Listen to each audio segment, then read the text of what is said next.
Selamat pagi saudara-saudari semua.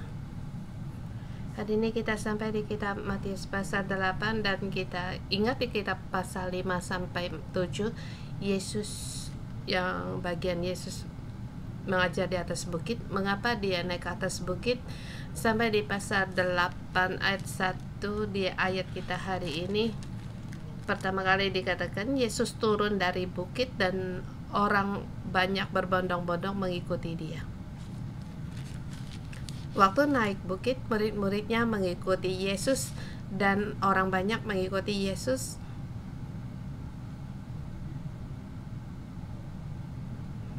Dan pengajaran dari Yesus itu diutamakan bagi murid-muridnya, dan dalam ajarannya bukan hanya konsep atau kata-kata. Setelah Yesus turun dari bukit, apa yang ia lakukan? Kita lihat yang Yesus lakukan. Dia terus menyembuhkan sakit penyakit, mengusir setan, dan pasal keempat dikatakan juga 10 juga Yesus mengajar kerajaan sorga dan menyembuhkan sakit penyakit, mengusir setan. Kita melihat ada sebagian disembuhkan dan juga setan diusir.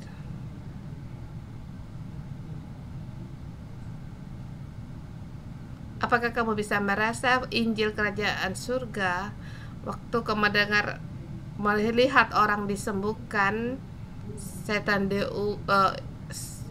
diusir? Apakah lebih jelas dan dapat dinyatakan?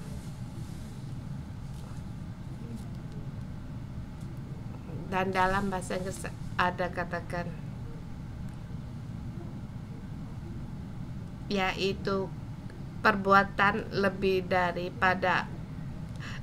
berharga, melakukan lebih berharga daripada hanya kata-kata. Menyembuhkan penyakit lebih lagi agar orang melihat bagaimana kerajaan Allah ada di tengah-tengah mereka. Dan pasal keempat dikatakan Yesus menginjilkan kerajaan surga dan menyembuhkan sakit penyakit. Dan pasal 8 kita melihat Yesus bagaimana menyembuhkan sakit penyakit dan mengusir setan. Dan mengapa harus naik ke bukit? Yesus mengatakan dia datang untuk menggenapi hukum Taurat. Musa juga pernah naik ke gunung Sinai.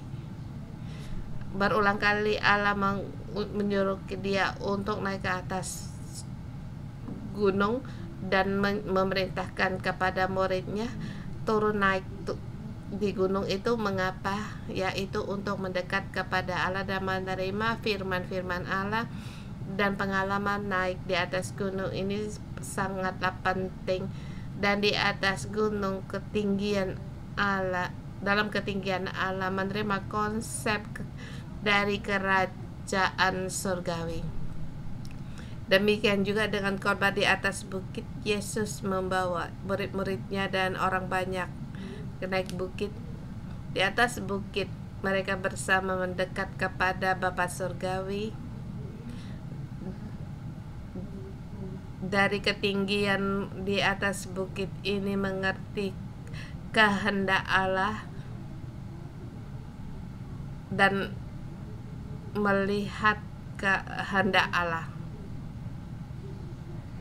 Jadi harus naik ke atas bukit, dan bukan hanya berhenti di atas bukit saja. Di ayat ke-8 dimulai Yesus turun dari atas bukit. Yesus turun dari bukit dan kita lihat situasi di saat itu. Banyak orang berbondong-bondong mengikuti dia. Kalau kita demikian baca di pasal 8, kita bisa merasa banyak segala akan kesibukan dari manusia membuat orang sibuk. Naik gunung atau naik bukit, turun bukit itu satu step yang sangat baik. Kalau melayani manusia, kalau tanpa pengalaman naik ke bukit, kita menemukan kita akan mudah diikuti pengaruh. kita akan terus melayani dan juga ada dengan sesama. Demikian hidup kita harus terus naik ke atas bukit untuk menerima kekuatan yang baru dan melihat pandangan yang baru, dan kemudian turun dari khotbah bukit. Dimulai Yesus naik ke atas bukit, dan pasal ke-8 Yesus turun dari bukit. Dan di kitab Matius kita bisa melihat perlahan kamu akan merasakan langkah-langkah yang demikian, harus naik ke atas bukit dan turun dari bukit. Sebab kepentingan yang di bawah para orang-orang sangat banyak, sangat besar, dan kita siapkan dari PPT. Saya berikan tema Gunung Sinai dengan Gunung 8 berbahagia atau 8 berkat. Di Gunung Sinai, Musa memberikan di sini 10 perintah Allah agar umat Israel berjalan dalam kehendak Allah. Tetapi sampai di pasal 8 Yesus menggenapi hukum Taurat. 10 perintah Allah telah diberikan, tetapi umat Israel tidak bisa melakukan. Dalam sejarah dalam Israel berulang kali mereka gagal, dan Allah kembali menyelamatkan mereka. Setelah setelah dari kitab Musa dan dari kitab Taurat, Allah juga mengutus para nabi. Di zaman keruntuhan Israel, terus ada nabi yang menubuat untuk mereka.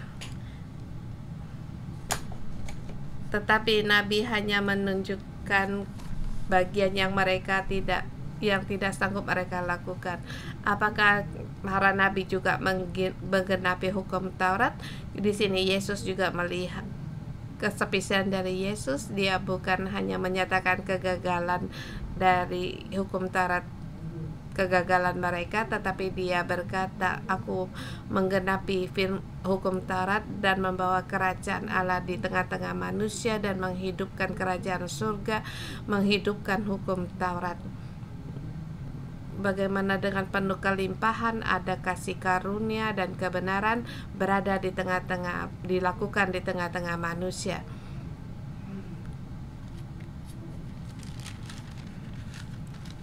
Jadi Yesus berkata,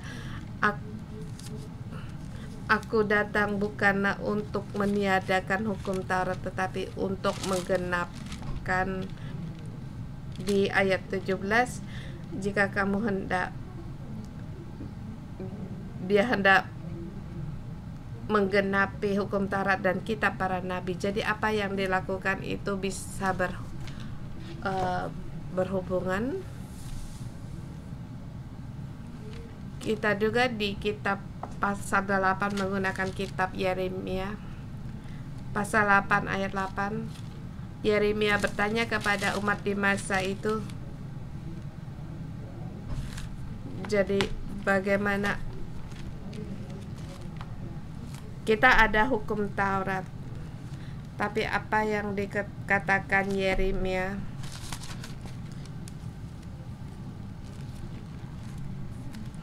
Aku di Yeremia pasal 8 ayat 8, aku telah memperhatikan dan mendengar mereka tidak berkata dengan jujur, tidak ada yang menyesal karena kejahatan dan mengatakan, apakah yang telah kulakukan ini sambil berlari semua mereka berpaling.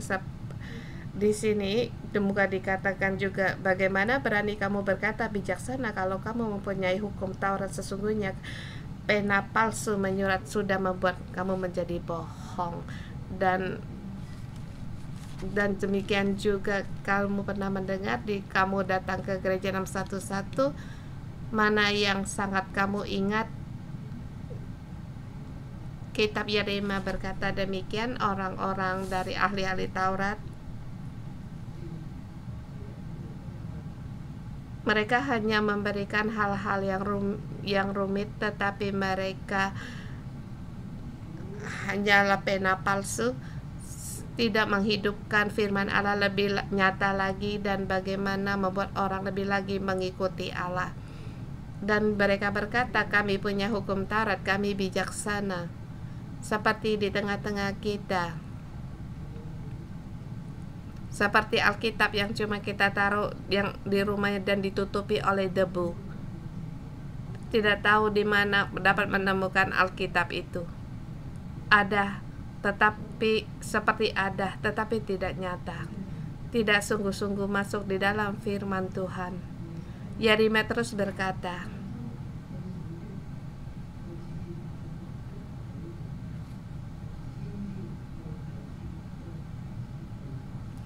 sesungguhnya dari yang kecil sampai yang besar, sampai mengejar untung, baik nabi maupun imam, semuanya melakukan tipu. Agama menjadikan satu keagamaan, agama yang membuat orang bisa menjadi kaya. Di situ banyak peraturan, semua juga memberikan persembahan, sesungguhnya masuk di kantong mereka sendiri. Dari kitab para nabi dan maupun imam, mereka melakukan tipu. Sesungguhnya tidak dapat menggenapkan hukum Taurat. Yesus berkata, aku menggenapi hukum Taurat dan kitab para nabi. Seluruh hidupnya harus menyatakan bagaimana dan melihat bagaimana hukum Taurat dinyatakan. Di pasal 8 kita melihat, nanti kita akan sampai di ayat ini.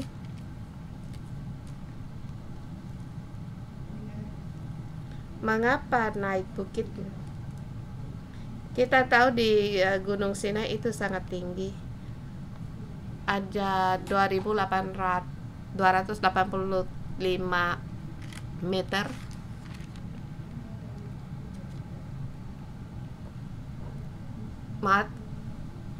Musa bangsa hidupnya Allah membawa kita di Gunung Nebo. Di Gunung Nebo bisa melihat tempat Kanaan, tapi Gunung Nebo hanya 1/4 dari Gunung Sinai. Tapi ini sangat penting. Dari tempat ketinggian orang bisa melihat dunia.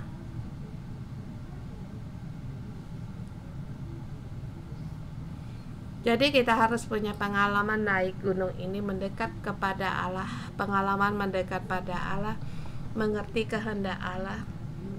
Kalau bukan hanya sibuk hal-hal dunia.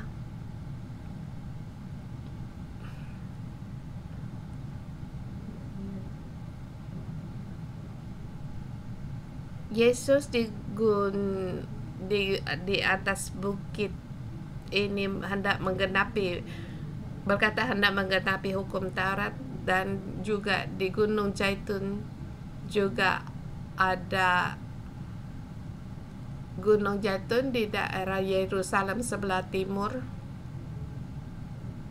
lebih tempat dari kota Yerusalem, dan Yesus itu meratapi Yerusalem dari tempat yang tinggi, menatap Yerusalem, dan dia meratapi Yerusalem. Kalau tidak ada pengalaman di atas bukit ini, kita hanya sibuk setiap hari di atas, hanya melakukan acara keagamaan, tetapi Yesus di atas Bukit Zaitun dengan pandangan Allah, dengan kesedihan Allah memandang Yerusalem. Dia di situ meratapi Yerusalem. Dan di situ masih ada gunung di Matius pasal 17.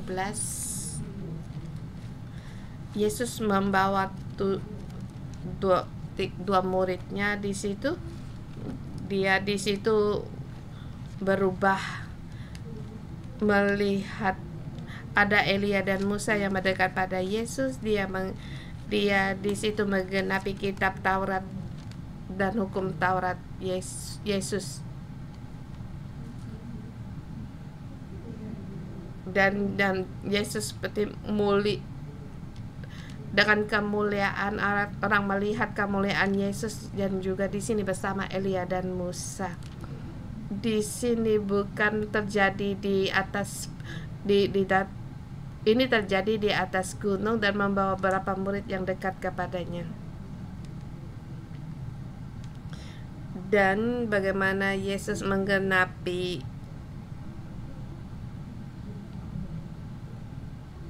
hukum Taurat ini, dan menyatakan bagaimana menggenapinya, seperti dikatakan Yesus, orang yang demikian berbahagialah, orang demikian berhargalah. Ini perubahan seseorang dari luar dan dalam.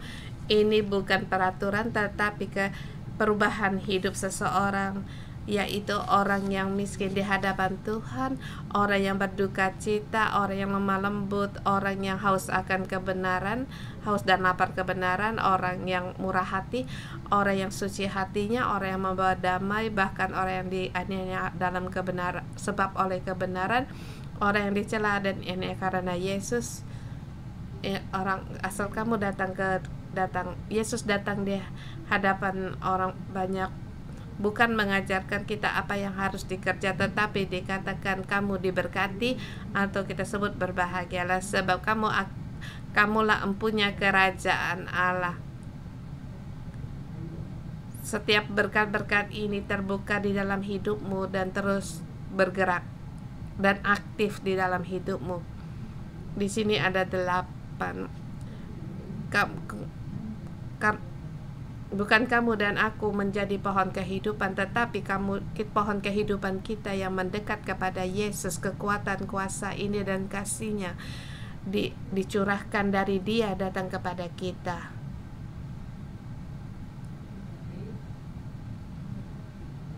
Di kitab Matius ada tercatat, ada pengajaran tentang kerajaan pohon kehidupan, kerajaan surga ini, dibandingkan dengan Musa yang memberi kitab 5 Musa,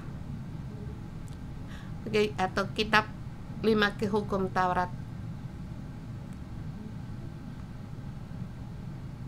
Dan di pasal 5 dan 7 itu adalah ketetapan pohon kehidupan di pasal 5 sampai dengan 7, dan di pasal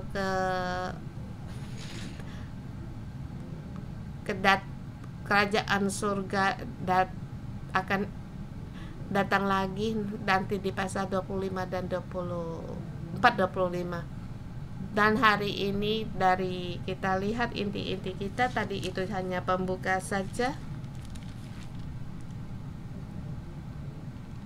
Semua yang diatur agar kita mengerti ajaran dari Yesus, dan dari mendengar apa yang Yesus katakan, dan kita lihat apa yang Yesus perbuat,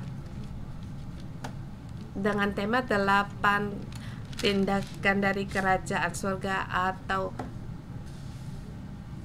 8 kasih setia pohon kehidupan. 8 hal kasih setia pohon kehidupan. Di sini mereka ada orang-orang yang mencari Yesus, dan ada orang-orang mungkin juga di bawah bukit. Mungkin tidak ada tempat orang yang berkumpul dan orang yang tinggal di situ, sebab orang-orang kusta. Mereka harus mengucilkan dari masyarakat. Sesungguhnya mereka ditolak. Dan kita melihat di situ Yesus menyembuhkan hamba seorang perwira yang lagi sakit, hambanya yang lagi sakit. Perwira ini dia mungkin adalah pejabat dari Roma, dia bukan orang Yahudi, orang yang diterima.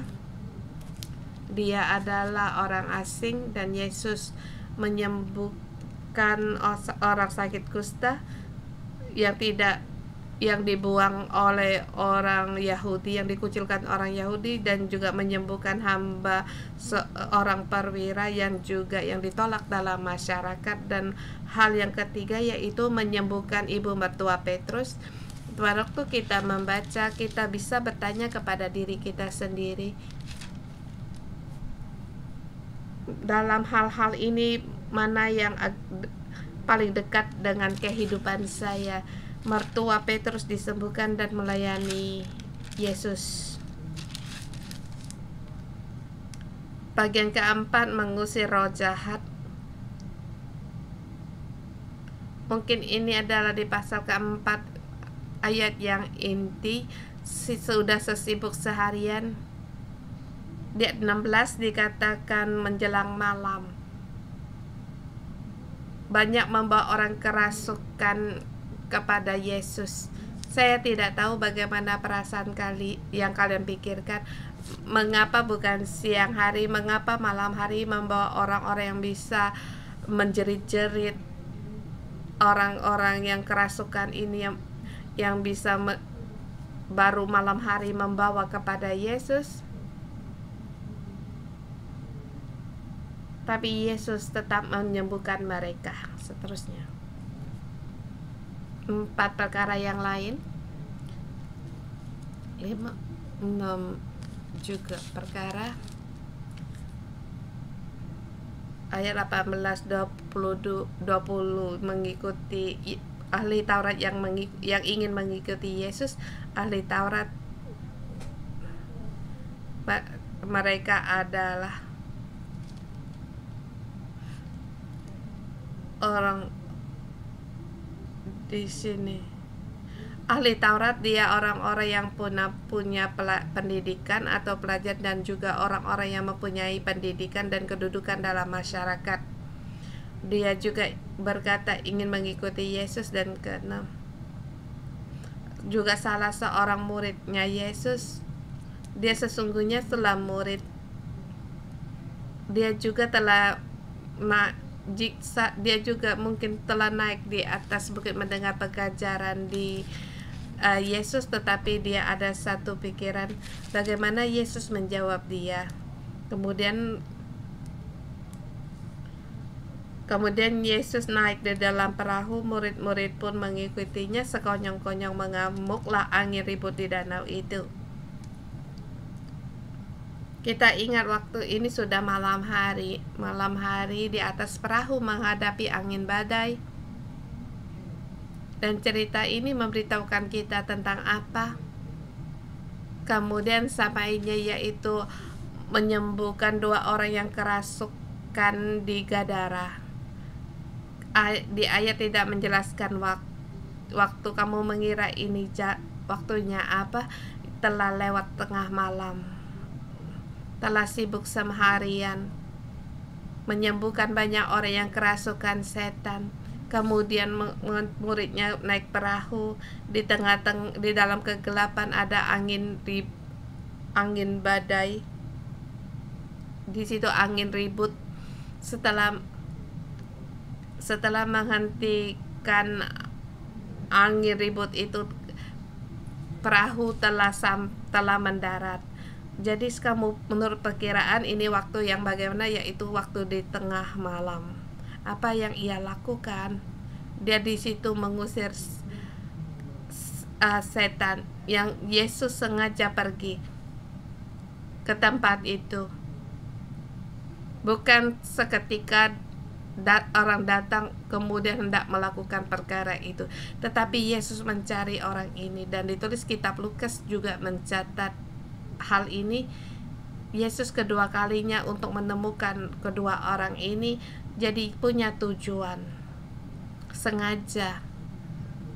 Walaupun tengah malam, Yesus hendak mencari mereka. Dan cerita ini saling berhadapan. Di depan orang kusta mencari Yesus, selesai dan juga di sini kedua orang yang kerasukan ini menemui Yesus. Di tengah-tengah di keempat mengatakan Yesus menyembuhkan orang-orang yang kerasukan setan atau roh-roh jahat dan menyembuhkan orang sakit. Yesus sibuk seharian, tapi Yesus bukan pergi tidur. Sesungguhnya dia sudah lelah. Waktu di tengah angin ribut, Yesus tertidur dalam perahu. Apakah kalian ingat? Kemudian dia dibangunkan, kemudian membawa murid-muridnya di daerah Garada, menemui 2 orang yang kerasukan setan ini. Kalau aku adalah muridnya Yesus, sesungguhnya aku juga bisa takut. Mengapa harus membawa kami ke tempat ini? Daerah Garada adalah daerah orang asing. Di siang hari aja banyak perkara yang tidak normal, dan orang-orang berkata Yunani. Mengapa harus ke tempat ini? Perasaan mereka juga turun naik. Kalau aku adalah muridnya Yesus, mungkin aku yang berjalan di belakang, Yesus jalan duluan. Apa yang kamu kerjakan aku melihat. Di dalam kita banyak ketakutan, tetapi Yesus dia tidak takut. Kita lihat 4 kisah ini. Pertama, mentahirkan orang kusta. Orang kusta itu berkata, Tuhan, jika engkau mau, Tuhan dapat mentahirkan aku. Di situ kita melihat kerinduan seseorang. Kalau seorang kusta menemui Yesus, dia sungguh harus menerobos banyak orang, tidak mudah untuk ditemui. Dan punya orang Yahudi mempunyai kebiasaan, dia harus menyuruh orang kusta itu meneriaki dirinya, aku orang kusta, aku najis. Jadi orang yang sangat direndahkan dan tidak percaya. Di waktu dia sakit, dia tidak diterima orang. Dia tidak menyuruh Yesus untuk menjamah dia, tetapi dia berkata, Tuhan, jika Tuhan mau, Tuhan dapat mentahirkan aku. Yesus, kamu tidak perlu mendekat padaku. Asal kamu berkata, kalau kamu mau aku ditahirkan. Adakah kamu melihat iman ini? Lalu apa yang Yesus lakukan? Yesus mengulurkan tangannya menjamah orang itu. Kemarin ke perkumpulan meeting gereja juga, kita bersama juga mau perkara yang hampir sama. Adakah kamu melihat anak yang punya kespesialan? Mereka naik bus dengan ayah ibu, mereka bisa penuh pergumulan, mereka bisa berteriak-teriak, banyak mata yang memandang mereka, banyak pandangan orang akan melihat mereka, dan membuat sebagai ayah ibu mereka ditolak di dalam masyarakat. Waktu saya kemarin, waktu membagikan hari ini, seorang staf gereja berkata sangat baik, mengapa kita harus ada Mercy House pelayanan ini? Mengapa harus ada pelayanan kasih setia Tuhan ini? Pelayanan baru bisa melihat komunitas pohon kehidupan dan memberitahu kepada para orang tua dan anak ini, walaupun di dalam masyarakat ditolak, tetapi di sini Allah melihat, walaupun seperti kayu yang mengapung, kayu apung yang berlobang-lobang, yang diapungkan oleh gelombang, tetapi Allah melihat dan dilihat dan bahkan diambil sebagai dekorasi di rumah. Ini adalah kasih Yesus. Demikian juga dengan orang yang sakit kusta ini. Dan 5 ayat 13,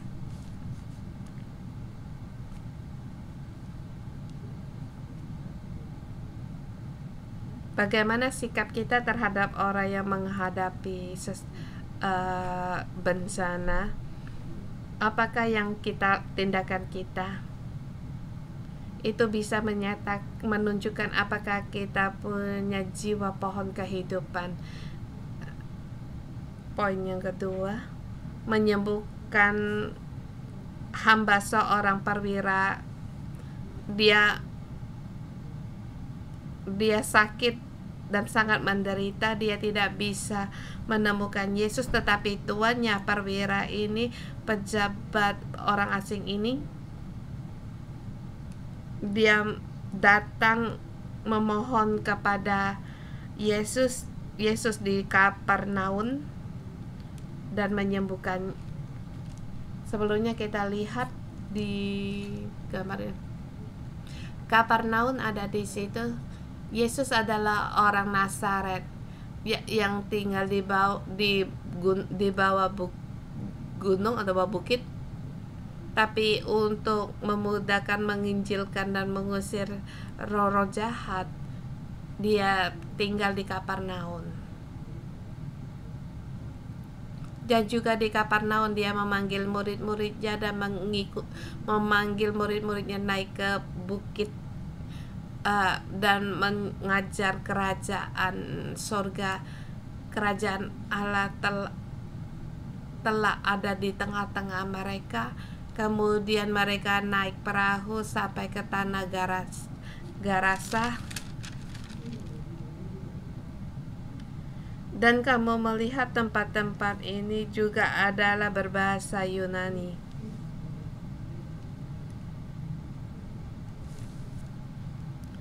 Di sini itu kedua tidak tertulis, di sini tidak tulis Dekapolis. Deka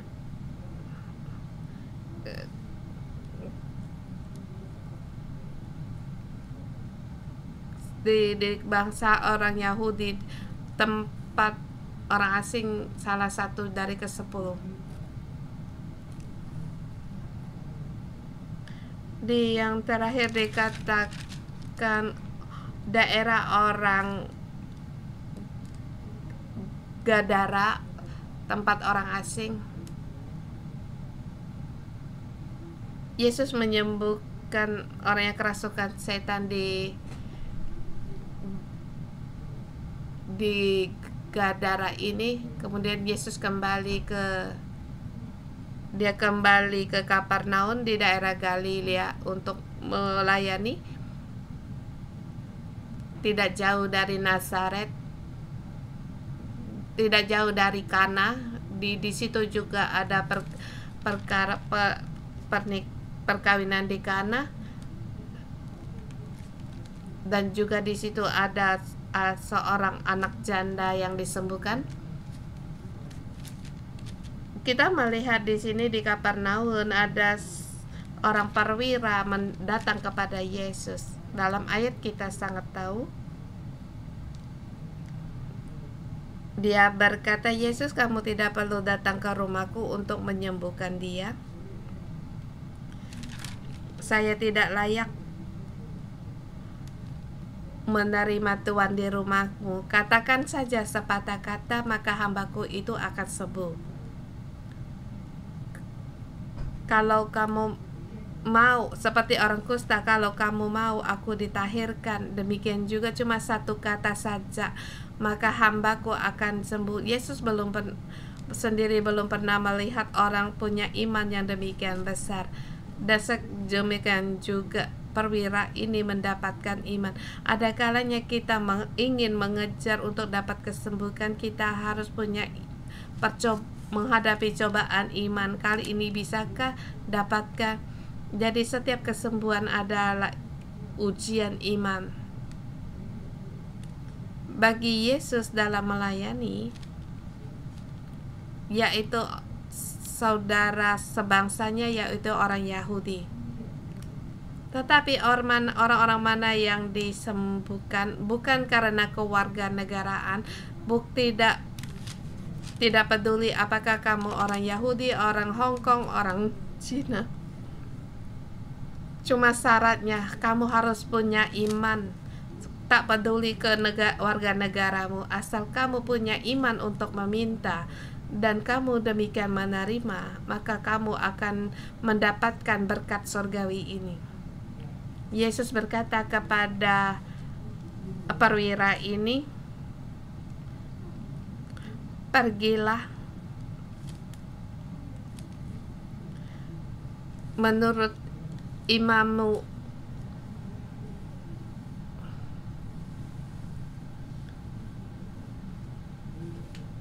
pulanglah dan jadilah kepadamu seperti yang kamu percaya. Maka pada waktu itu sembuhlah hambanya Tuhan. Ini pohon kehidupan Yesus, dimanapun dia bisa menyatakan kasih karunia dalam hidupnya. Kisah keempat tentang mertua dari Petrus waktu saya membaca, dan juga yang meributkan. Saya tahu Petrus dia punya mertua, tetapi tidak pernah disebut namanya. Suatu hari kalau di surga tanya namanya. Yesus waktu dia memegang tangan perempuan itu, maka sembuh, lenyaplah demamnya, kemudian dia bangun dan melayani Tuhan. Di kisah ini satu kespesialan, bukan menyembuhkan saja, tetapi dengan bersyukur melayani. Di gereja 611 yang menerima kesembuhan juga banyak orang yang dipanggil juga mereka keluar, tetapi kisah ini mengingatkan kita bangunlah untuk melayani Yesus, bukan hanya menerima kesembuhan. Poin keempat, telah dikatakan pada sudah sampai menjelang malam, membawa banyak orang yang kerasukan roh-roh kepada Yesus, kerasukan setan, dan membawa orang-orang kerasukan setan kepada Yesus, dan dengan sepatah kata Yesus mengusir roh-roh itu dan menyembuhkan mereka. Seperti dari jauh menyembuhkan hamba perwira ini, kita melihat Yesus membawa kuasa dan kekuatannya. Dia tidak perlu spesial di suatu tempat atau ruang menyembuhkan kesembuhan ini. Dengan sepatah kata saja orang disembuhkan. Bagi dia tiada yang sulit, dan menyembuhkan semua orang yang menderita sakit. Ayat 17 ini poin yang utama. Hal ini supaya tergenapi yang disampaikan oleh Nabi Yesaya, dia memikul kelemahan kita dan menanggung penyakit kita. Yesus menyembuhkan, bukan hanya dengan sepatah kata menyembuhkan orang, tetapi di dalam dia tidak ada yang sulit. Di sini Matius menuliskan juga bagi kita bahwa dialah yang memikul kelemahan kita dan menanggung penyakit kita.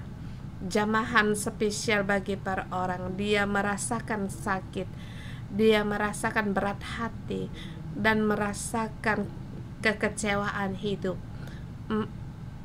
Dengan sepatah kata dia bisa menyembuhkan sakit orang ini, tetapi Yesus juga punya perasaan. Dia juga memandang orang yang mendekat padanya. Kuasanya lebih besar daripada segala kuasa-kuasa atau roh-roh yang lain. Dia tidak karena karunia-Nya terkejut. Hanya sepatah kata roh-roh dan ini semuanya diusir. Kemudian hal mengikuti Yesus.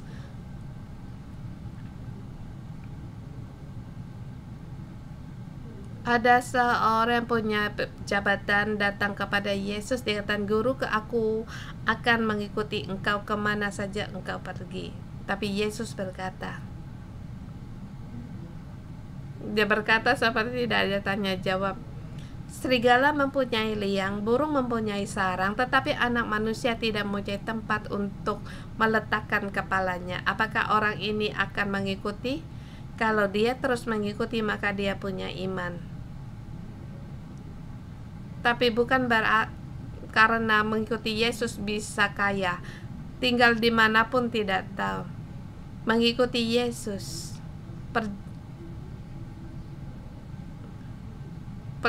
permulaan jalan yang terbuka. Kamu tidak tahu stasiun berikutnya bagaimana. Mengikuti Yesus bagaimana, dimanapun berada. Apakah bisa untuk terus mengikutinya? Awalnya, apakah kita bisa dapat mengikutinya. Yesus memberikan tantangan kepada ahli Taurat ini, kalau dia bisa mengikuti maka kita bertepuk tangan. Kalau dia tidak dapat mengikuti, kita pun memahami. Ini bukan tantangan kepada ahli Taurat, tetapi juga tantangan bagi kamu dan aku. Yesus tidak mempunyai tempat untuk meletakkan atau tidak punya tempat tinggal. Apakah kamu bisa mengikutinya? Adakah kamu melihat kuasanya? Dia menyembuhkan sakit penyakit, mengusir setan, penuh dengan kasih setia surgawi. Terhadap orang kusta, kita melihat Yesus dapat merasakan dan kata-kata yang diucapkan, baik yang tidak diucapkan, Yesus pun tahu. Yesus menjamah orang yang sakit kusta itu. Kemudian ada seorang murid. Dalam ayat dikatakan salah seorang murid, dia telah mengikuti Yesus sementara waktu. Dia mungkin juga sudah mendengar ajaran di atas bukit, tetapi di situ ada panggilan. Di rumahnya ada orang yang meninggal, dan dia minta izin kepada Yesus untuk pergi dahulu menguburkan ayahnya. Ini perkara yang besar, tetapi Yesus juga memberi tantangan baginya.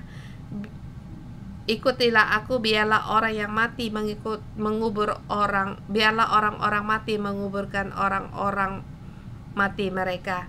Siapa yang orang-orang yang akan mati? Yaitu orang-orang yang tidak mendapatkan kerajaan surga. Tetapi sekarang di matamu ada hal yang lebih berharga. Yesus memberi tantangan bagi dia. Ikutilah aku. Apakah dia dapat mengikutinya? Kita pun harus menghitung pengorbanan bagi kita mengikuti Yesus. Hal yang baik.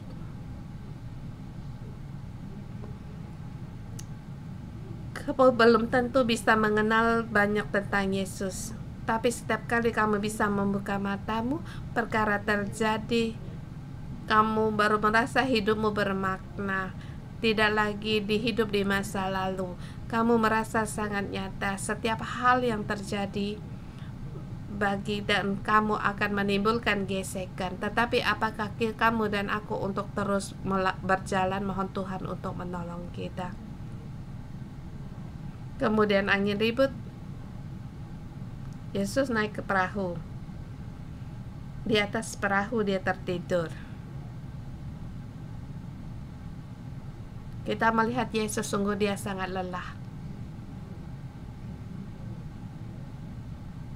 Yesus di situ bergoyang-goyang, dia tertidur lelap.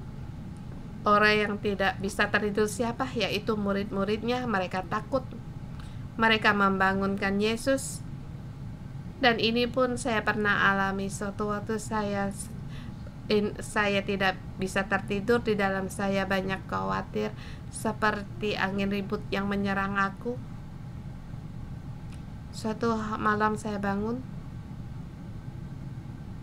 saya melihat mengapa Yesus bisa tidur, aku tidak bisa tidur. Kemudian saya membangunkan Yesus.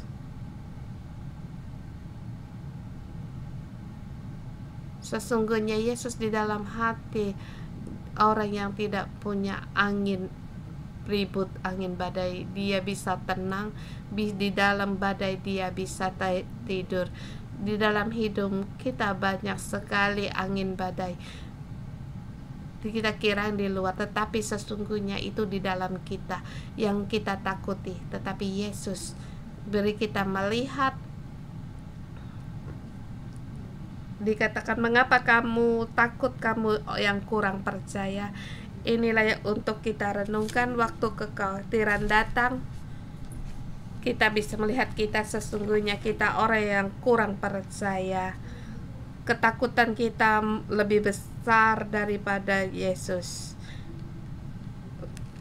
Tapi Yesus memberi kita melihat kekuatannya, kuasanya melebihi dari atas segalanya, melampaui dalam perjalanan hidup kita atau pengalaman hidup kita, tapi apakah kita bisa mendengar dan terus mengikuti Dia? Pada saat Matius terus menulis kisah ini, sesungguhnya terus memberikan kita pada tantangan, menantang. Kemudian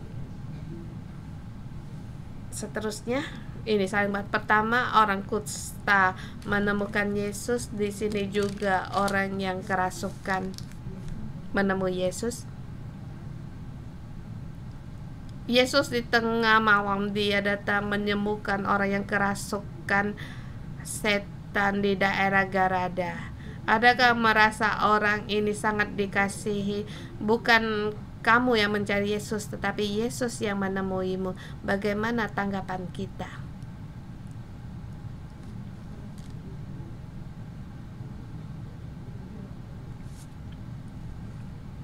Waktu itu para roh-roh jahat ini berkata akan mengizinkan mereka untuk pergi ke dalam kawanan babi.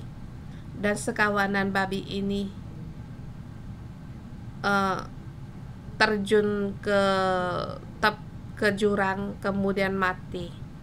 Tadi pagi waktu saya mencari di Google, saya sesungguhnya ingin mencari nama yang bernama Gadara, tapi satu kata menyatakan apa makna dari Gadara. Tahukah kamu Gadara apa maknanya? Yaitu tergesa-gesa, seperti sekelompok babi dengan tergesa-gesa terjun di atas jurang ke dalam danau itu. Saya tidak tahu apakah memang ini karena kisah ini, nama ini di daerah disebut Gadara, atau memang dari asalnya bernama Gadara, atau bagaimana orang Yahudi melihat orang bangsa asing ini. Mereka sangat sibuk, sangat tergesa-gesa. Tetapi apakah kita juga demikian? Waktu siang hari orang-orang kota menjumpai Yesus, di pagi harinya meminta Dia untuk meninggalkan kota itu. Sesungguhnya mereka tidak menerima Yesus. Di awalnya dikatakan orang yang dikusta mereka mereka ditolak, yang sampai akhir Yesus menyembuhkan orang kerasukan setan, Dia juga tidak diterima. Alasannya kenapa? Menurutmu adakah perkara atau hal yang kita tidak menerima Yesus? Adakah? Atau pada waktu kita melakukan hal-hal yang tersembunyi, kita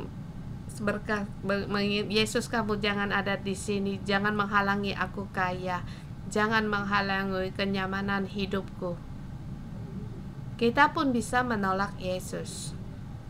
Saya merasa ayat yang terakhir ini sangat memberikan gesekan bagi kita. Kita mengira kita mengikuti Yesus, tetapi iman kita belum sampai di situ.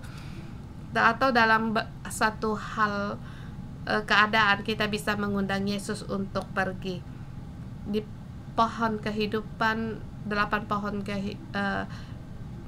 pengajaran perkara ini, kita lihat bagaimana perbuatan atau tindakan Yesus. Mohon Tuhan untuk menolong kita. Kita memuji Tuhan.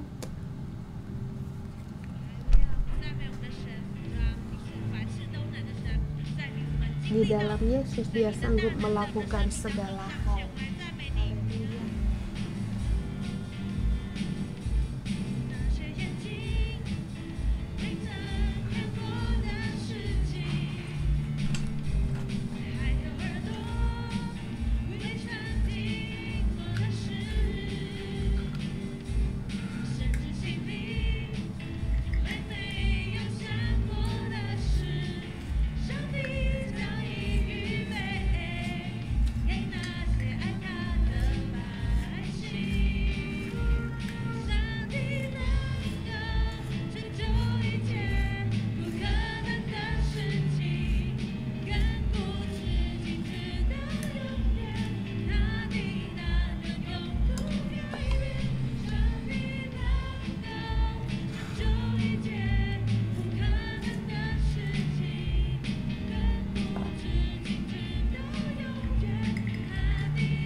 Tuhan, Engkau sanggup. Terima kasih Tuhan, Engkau bisa meredakan angin ribut, angin badai dalam hidup kami, bahkan menyembuhkan sakit penyakit. Dan hari ini kita melihat bagaimana Yesus datang menjumpai kita di tengah-tengah kita. Bahkan di dalam kita sakit, kita bertanya, Yesus, apakah Engkau mau menyembuhkan kami? Yesus berkata, aku mau. Dan juga saya juga mengundang kalian untuk bersyukur. Kita berterima kepada Yesus yang Ia kerjakan, buat perkara besar yang Ia kerjakan di buat kita. Mari kita bersyukur dan berterima kasih kepada Tuhan Yesus. Terima kasih Tuhan Yesus, Engkau menyembuhkan sakit penyakitku, terapa sakit Tuhan. Aku berterima kasih kepada Engkau. Tuhan, aku berterima kasih Engkau Allah yang hidup dan juru selamat kami. Bahkan Engkau ada di tengah-tengah kami.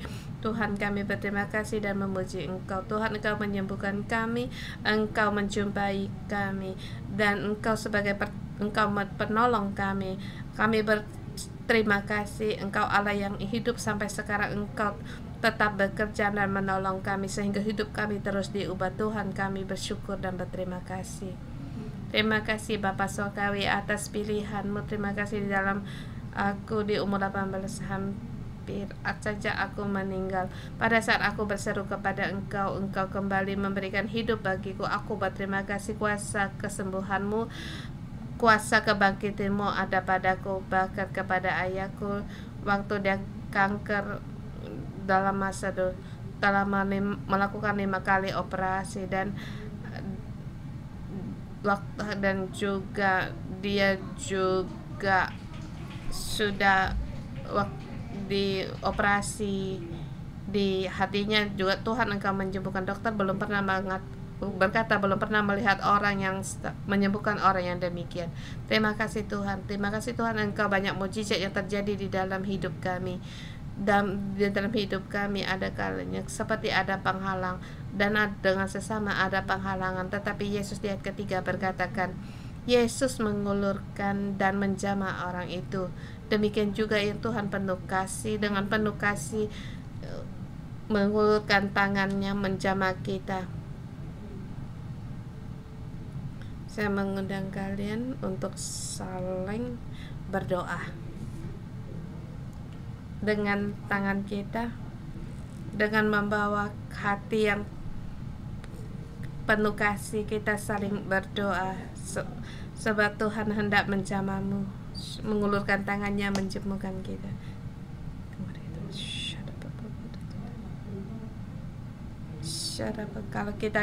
Kalau di arena silakan bersaling berdoa. Boleh bertanya apa perkara yang terjadi atau sesamamu ada penghalang. Kita bisa saling berdoa, mohon Tuhan untuk lewat tangan yang penuh kasih, hati yang penuh kasih, untuk mengalami jamahan kesembuhan Tuhan.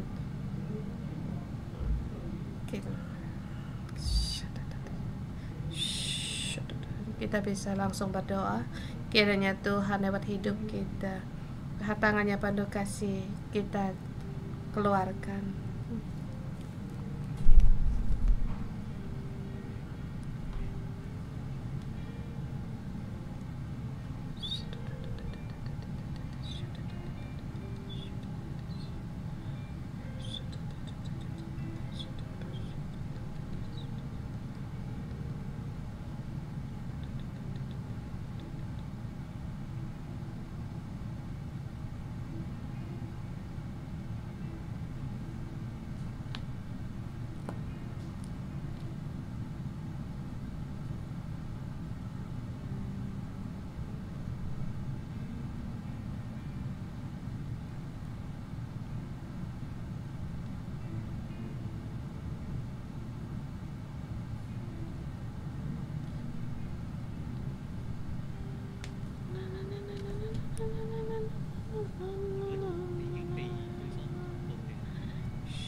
Yesus, kami berterima kasih dengan karunia pohon kehidupan Engkau curahkan di tengah-tengah kami, Bapa Surgawi. Dalam nama Tuhan Yesus deklarasikan, Engkaulah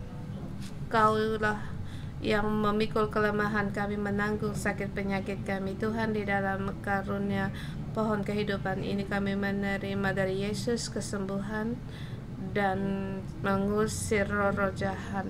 Dalam kuasa dari Tuhan Yesus, kasih karunia Yesus, kita kembali mendapat kekuatan dengan kita bisa bangkit melayani Tuhan Allah kita. Tuhan, kami berterima kasih.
Kita deklarasikan dengan iman, kita pasti mengalami seluruhnya kesembuhan dari Tuhan.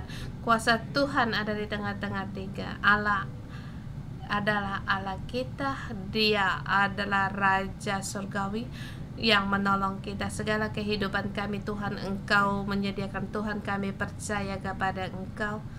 Saudara semua, di dalam pasal ini adalah pernyataan dalam kerajaan surga, dan kebenaran ini dinyatakan kepada kita, menyatakan kerajaan surga. Tapi yang terlihat banyak sekali untuk memberi alasan, tetapi ini sungguh dinyatakan. Apakah kamu percaya kerajaan Allah dinyatakan dan juga janjinya? Dialah yang memikul kelemahan kita dan menanggung penyakit kita. Saudara semua, segala dalam penyakit ini, dalam pasal ini kita melihat segala sakit penyakit dan roh-roh jahat, roh-roh setan. Apakah kamu percaya? Apakah juga ini kamu juga percaya Yesus akan ini? Yesus di sini memuji perwira ini. Dari mana datangnya orang begitu dia percaya? Ini menyatakan kuasa Yesus, kuasa menyembuhkan sakit penyakit dan mengusir setan. Demikian juga kesembuhan Tuhan ada padamu. Kalau segala sakit penyakitmu, pada saat kamu lagi sakit atau saudaramu atau kerabatmu lagi sakit, Tuhan hendak menjamah dan seluruhnya menyembuhmu. Segala kerasukan setan, sakit jiwa, semuanya Tuhan sembuhkan. Percaya kesembuhan Tuhan ada di tengah-tengah kita. Kerajaan surga Tuhan dinyatakan di dalam itu. Ke segala kuasa sakit, roh-roh jahat, sakit penyakit berada di bawah kakinya Tuhan Yesus. Kuasa Tuhan di atas segala-galanya. Segala penyakit di semua Tuhan. Tuhan mau menjamahmu. Segala sakit penyakit disembuhkan. Mari dengan iman kita terima. Lebih lagi kita terima sekarang yang kita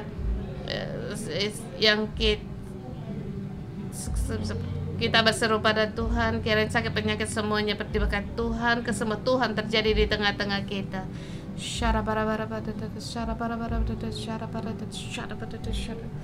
Tuhan, Engkau menyembuhkan kami, Engkau menolong kami Tuhan, dalam nama Tuhan Yesus. Aku deklarasikan waktu Tuhan Engkau menjamah kami, di dalam kami segala yang sakit telah pergi dari tubuh kami, segala kecewa kami telah pergi, sebab di dalam Engkau tiada hal yang sulit, di dalam Engkau ada kuasa kehidupan. Dalam nama Yesus kenyatakan pada saat kami datang di hadapan Engkau, pada saat tanganmu menjamah kami, tulang kami semuanya dipulihkan, tubuh kami yang sakit dipulihkan semua. Tuhan, Engkau Allah yang menyembuhkan kami. Di dalam kami ada kuasa hidup. Kami percaya, kami berharap kepada Engkau. Engkaulah juru selamat kami, Engkaulah penolong kami. Tuhan Yesus, kami berterima kasih. Tadi waktu berdoa, kalau kamu ada insomnia, kamu tidak bisa tertidur, setiap malam kamu bisa terbangun, Tuhan mau menyembuhkanmu. Di online silakan letakkan tanganmu di atas hatimu. Kamu tidak bisa tidur, kamu banyak kekhawatiran atau gelisah, Tuhan mau menyembuhkanmu. Silakan yang di online letakkan tanganmu di atas hatimu, kiranya Tuhan memenuhimu setiap malam kamu disembuhkan. Tuhan mau menghentikan semua angin badai dalam hidupmu sehingga kamu bisa tenang, sebab Yesus bisa naik di atas perahumu. Kesembuhan terjadi. Insomnia bisa.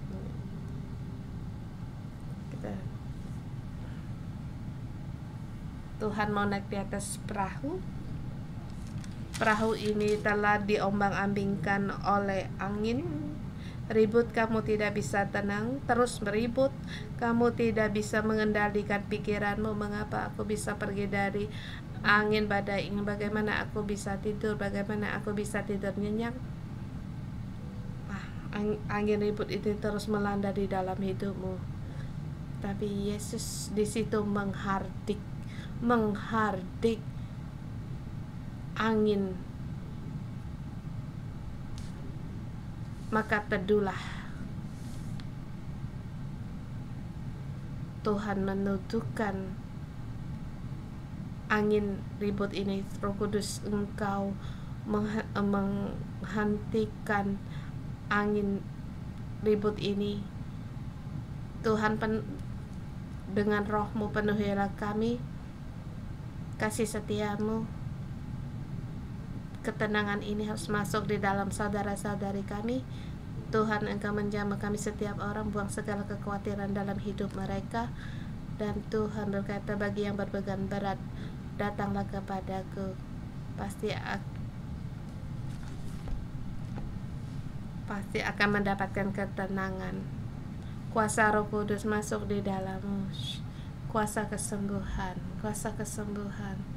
Saya melihat ada nangis. Tuhan berkata, anakku, jangan menangis. Aku menyembuhkanmu.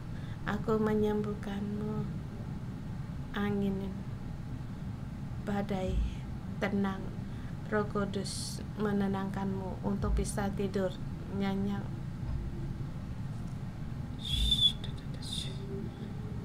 Ketenang, damai sejahtera, tenang, damai Tuhan masuk di dalammu. Tuhan menghapuskan air matamu. Tuhan menyembuhkanmu. Tuhan mengasihimu lebih banyak lagi.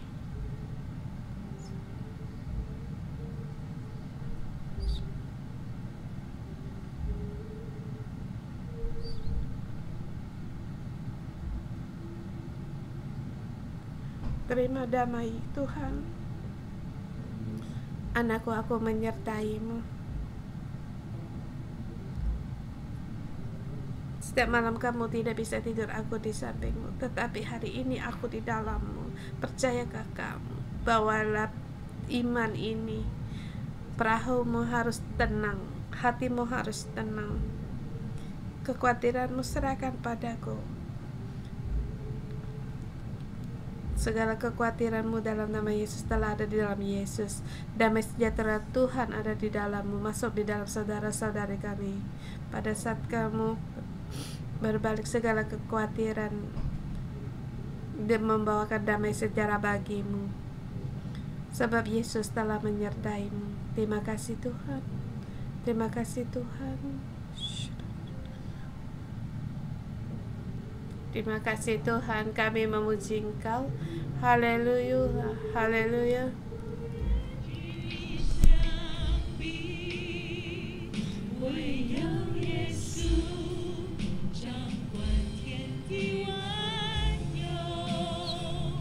唯有耶稣能使水变成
Tidak ada orang yang seperti Engkau. Damai ini hanya datang dari Engkau. Tuhan, kami memuji Engkau. Terima kasih atas lawatan-Mu. Terima kasih Engkau di tengah-tengah kami, Tuhan. Kami banyak perlu, tetapi Tuhan, di dalam Engkau tiada batas. Engkau pasti akan memuaskan kami setiap orang. Engkau mengasihi kami dan menjamah kami setiap orang. Dan Tuhan, saudara semua, Tuhan menjamah kita setiap orang. Percayakah kamu? Bawalah zaman Tuhan. Tuhan menyertai-Mu. Tuhan menyertai-Mu. Tuhan Yesus, aku bersyukur dan terima kasih Roh Kudus Engkau memenuhi setiap saudara-saudari kami. Kami bersama berkat dari aku dalam nama Tuhan Yesus memberkati saudara-saudari semua. Kerajaan surga masuk di dalam-Mu. Kerajaan surga masuk di dalam kerjaan-Mu.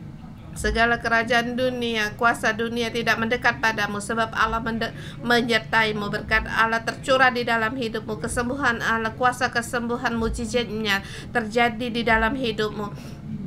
Kehidupan menyatakan kerajaan surga. Dalam nama Tuhan Yesus menyatakan Allah mencintai kita semua orang. Segala kuasa kekuatan yang datang dari Allah, dari Yesus, diberikan kepada kita setiap orang pada saat kita berdoa. Kuasa Allah dinyatakan dan Allah menyertai kita dan bersama dengan kita mendengar doa kami dalam nama Tuhan Yesus Kristus. Amin. Haleluya. Segala pujian bagi Tuhan. Renungan pagi sampai di sini. Tuhan Yesus memberkati.